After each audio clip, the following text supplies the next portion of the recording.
नमस्कार अररिया। आप सुन रहे हैं आपकी अपनी आवाज, आपकी अपनी पहचान, एनएस रेडियो अररिया 90.4 एफएम। और मैं हूं आपका दोस्त आरजे धीरज। और मैं हूं आपकी मुस्कान। आज का दिन खास है, गर्व का दिन है, जश्न का दिन है, क्योंकि आज है राष्ट्रीय विज्ञान दिवस। दोस्तों, आज ही के दिन 28 फरवरी 1928 को भारत के महान वैज्ञानिक सीवी रमन ने दुनिया को रमन प्रभाव की अद्भुत खोज दी थी। और इसी खोज के लिए उन्हें 1930 में भौतिकी का नोबेल पुरस्कार मिला।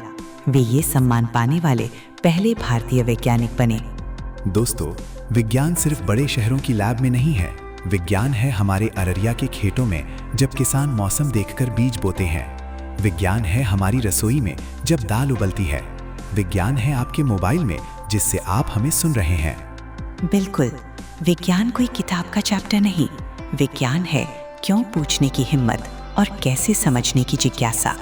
जब रोशनी किसी पारदर्शी पदार्थ से गुजरती है तो उसका रंग थोड़ा बदल सकता है।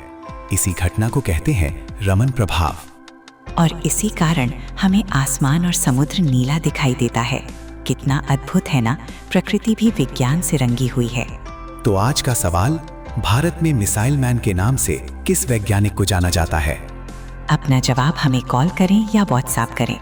सही जवाब देने वाले श्रोता का नाम हम ऑन एयर लेंगे।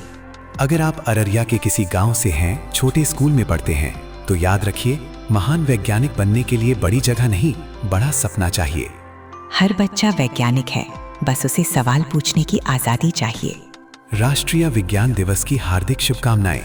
सुनते रहिए NS radio Araria 90.4 FM, Araria की धड़कन। नमस्कार।